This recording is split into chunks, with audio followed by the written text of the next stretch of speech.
नमस्कार दोस्तों। कल मैंने आपको मध्य प्रदेश के बजट 2021-22 के बारे में संक्षिप्त विवरण दिया।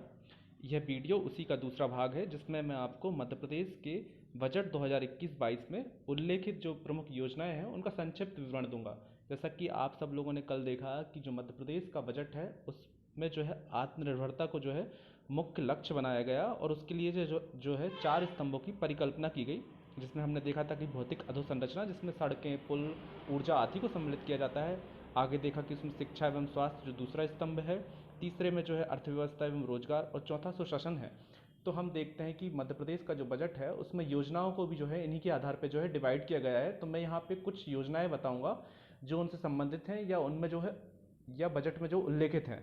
तो पहला जो है अधोसंरचना के लिए इसमें जो है या फिर बोलें अधोसंरचना में सड़कों के लिए जो है इसमें मुख्य रूप से दो जो नाम आते हैं उसमें पहला नाम आता है अटल एक्सप्रेस वे का आता है और दूसरा आता है नर्मदा एक्सप्रेस वे का आता है। ये दोनों जो है सड़कें हैं और ये एक्सप्रेस वे हैं। ये दोनों जो है मध्य प्रदेश में बनाई जा रही हैं। पहला जो अटल एक्सप्रेस वे है उसे हम चंबल के नाम से भी जानते हैं। ये मध्य प्रदेश के उत्तरी जिला श्योपुर, मुरैना और भिंड में बनाई जा रही हैं। जबकि जो दूसरा है नर्मदा एक्सप्रेस वे वो जो है नर्मदा के नीचे या नर्मदा के पैरेलल जो है बनाई जा रही है। ये अनूपपुर से स्टार्ट होकर जो है गुजरात तक जाएगी। ये एक्सप्रेस वे है जिसका नाम नर्मदा एक्सप्रेस वे है, जैसा कि आप देख पा रहे हैं। इसके आगे जब हम चलते हैं तो हम देखते हैं पेयजल के क्षेत्र में जो है मध्य प्रदेश शासन ने जल जीवन मिशन की शुरुआत की बात कही है। इसमें इसका उद्देश्य यह है कि प्रत्येक घर तक जो है शुद्ध पानी को पहुंचाना या शुद्ध पेयजल को पहुंचाना। ये पेयजल के क्षेत्र में जो है फ्लैगशिप स्कीम है। हमें केवल इतना ध्यान रखना है कि बजट 21-22 में जो है पेयजल के लिए जो है जल जीवन मिशन का उल्लेख है। उसके बाद जब हम आगे बढ़ते हैं तो हम देखते हैं नवीकरणीय ऊर्जा। तो नवीकरणीय ऊर्जा के क्षेत्र में इसमें सबसे पहले तो जो है रीवा में जो अल्ट्रा मेगा सौर परियोजना बनाई गई है उसका उल्लेख है। दूसरा जो है ओंकारेश्वर में जो 600 मेगावाट का फ्लोटिंग सोलर पावर प्लांट लगाया गया है उसका उल्लेख है। तो ये जो फ्लोटिंग सोलर पावर प्लांट है ये मध्य प्रदेश का पहला ऐसा इस प्रकार का फ्लोटिंग पावर प्लांट है। उसके अलावा जो है नीमच, शाजापुर, आगर मालवा, छतरपुर एवं मुरैना में भी सोलर पार्क बनाए जा रहे हैं। हमको जो फैक्चुअली याद रखना है वो ये कि रीवा में जो अल्ट्रा मेगा सौर परियोजना बनाई जा रही है उसका संचालन जो है शुरू हो चुका है और उसकी जो विद्युत बन रही है या जो विद्युत प्रोड्यूस हो रही है उसका उपयोग जो है दिल्ली मेट्रो में किया जा रहा है। फिर इसके अलावा जब हम आगे बढ़ते हैं तो शिक्षा के लिए जो है सीएम राइज योजना का इसमें प्रावधान देखने को मिलता है। ये सीएम राइज योजना जो स्कूली शिक्षा है उसके कायाकल्प की योजना है। इसमें जो है बेहतर करना है शिक्षा को। इसके बाद जब हम आगे बढ़ते हैं तो अगला जो टॉपिक आता है इसमें बजट में वो है कृषि। तो कृषि के क्षेत्र में जो है एक महत्वपूर्ण योजना चलाई गई है उसका नाम है किसान कल्याण योजना।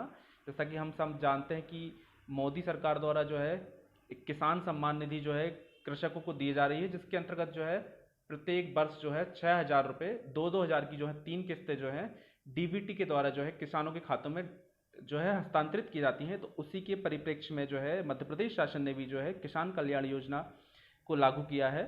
जबकि हम जानते हैं जो पिछली सरकार थी उसने जो है ऋण माफ़ी के लिए जय किसान ऋण माफ़ी योजना चलाई थी। तो उसके बारे में इस बजट पे कुछ उल्लेख नहीं है कि उसे बंद कर दिया गया है या उसे चालू रखा है। हमें केवल इतना ध्यान रखना है आने वाले एग्जाम्स के लिए कि इस बार की सरकार ने जो है एक नई योजना चलाई है जिसका नाम है किसान कल्याण योजना और इसके तहत जो है प्रत्येक वर्ष जो है किसान के खाते में 4,000 रुपये मतलब 2 किस्तों में 2-2 हज़ार रुपये जो है डाले जाएंगे। इसके अलावा कृषि में जो इम्पोर्टेंट है वो ये है कि 2020 तक जो है मध्य प्रदेश को कृषि के क्षेत्र में 7 बार कृषि कर्मण अवार्ड प्राप्त हुआ है। अब आपको ये याद नहीं रखना कि किस कैटेगरी में याद हुआ है, क्योंकि बहुत बार जो है अलग अलग कैटेगरी में ये अवार्ड प्राप्त हो चुका है। तो हमें केवल इतना ध्यान रखना है कि 2020 तक मध्य प्रदेश को कृषि के लिए 7 बार कृषि कर्मण अवार्ड जो है प्राप्त हो चुका है। इसके बाद जब हम आगे बढ़ते हैं तो सुशासन के लिए जो हम पहले से जानते हैं कि मध्य प्रदेश में लोक सेवा गारंटी अधिनियम 2010 जो है लागू है। ये एक्ट क्या है? ये ऐसा है इस एक्ट में कि इस एक्ट में कुछ सेवाओं को चिन्हित किया गया है और इसमें ये निर्धारित किया गया है कि ये सेवाएं जो है नागरिकों को समय सीमा के अंदर प्राप्त हों।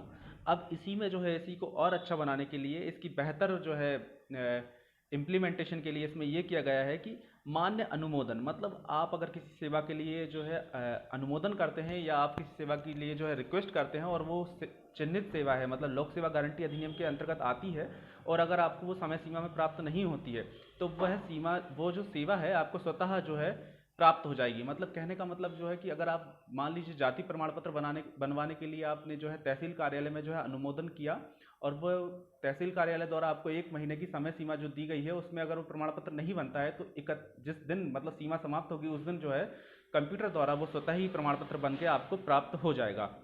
फिर इसमें अगला जो देखने को मिलता है बजट में, उसमें एक सम्मान अभियान मिलता है। सम्मान अभियान जो है मध्य प्रदेश शासन द्वारा नागरिकों सॉरी सम्मान अभियान जो है मध्य प्रदेश सरकार द्वारा महिलाओं के सम्मान के लिए या जन चेतना के लिए जो है स्टार्ट किया गया है। इसमें क्या है, सोशल मीडिया और जो ख्याति प्राप्त पर्सनालिटीज़ हैं उनका जो है सहयोग करके महिला सम्मान के प्रति जो है जन जागरूकता करना है।